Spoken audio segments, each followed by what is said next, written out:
L'idée que la forme extérieure des cristaux soit liée à un ordonnancement interne régulier de la matière remonte à plusieurs siècles.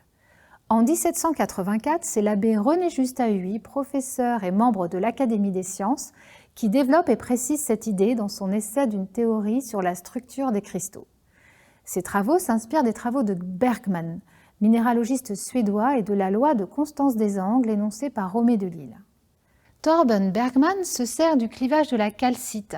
Vous savez, cette faculté qu'ont certains cristaux d'avoir des fractures planes selon des orientations bien précises. Dans le cas de la calcite, un carbonate de calcium, on retrouve après clivage toujours la même forme de solide, le rhomboèdre, c'est-à-dire un parallélépipède dont les 6 faces ont la forme d'un losange. Bergman élabore alors un modèle qui explique comment il est possible d'obtenir une autre forme à partir de ce noyau rhomboédrique, le scalénoèdre par exemple. Son idée est de déposer successivement sur chaque face du rhomboèdre de très fines lamelles de dimension constante ou décroissante pour former d'autres formes. Cependant, son modèle permet de construire à partir du même noyau initial aussi bien la forme de la calcite que celle du grenat, alors que ces deux minéraux n'appartiennent pas au même système cristallin.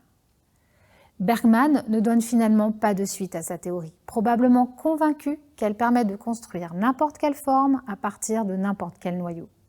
Haüy reprend cependant les travaux de Bergman, mais en y intégrant la loi de constance des angles entre les phases cristallines, une loi énoncée par Jean-Baptiste Romée de Lisle en 1783, la première loi quantitative de la cristallographie. Romée de Lisle s'appuya sur des mesures systématiques effectuées sur tous les cristaux qu'il avait à sa disposition pour établir en loi le fait que les angles entre les faces d'une même espèce ne varient pas, gardent toujours les mêmes valeurs. Elle avait d'abord été entrevue par son collaborateur, Arnould de Carangeau, connu pour avoir mis au point un goniomètre d'application, une sorte de rapporteur de contact qui permet une mesure rapide des angles entre différentes faces, les angles dièdres. Conscient de l'importance de cette loi, René-Juste Haüy l'utilise dans le but d'établir des règles qui gouvernent le dépôt des lamelles du modèle de Bergman. Puis, il abandonne peu à peu l'idée des lamelles déposées pour adopter un point de vue corpusculaire. Il postule en effet que si l'on poursuivait la division d'un cristal par des clivages successifs, on obtiendrait des solides de plus en plus petits, jusqu'à une limite au-delà de laquelle on détruirait la nature du cristal. Il nomme ces corpuscules limites des molécules intégrantes.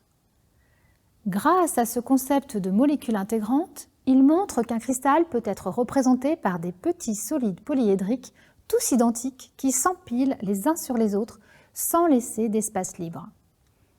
Vous en voyez ici un exemple, dans le cas du rhombo-dodécaèdre, polyèdre représentatif du grenat, dont nous avons étudié les axes de symétrie à la vidéo V1.2. Nous voyons les empilements réguliers qui constituent les faces du grenat, empilement qu'Haüy appelle décroissement. Et voici un des modèles en bois originaux d'Haüy, illustrant sa théorie dans le cas de la forme octaédrique de cristaux de fluorite.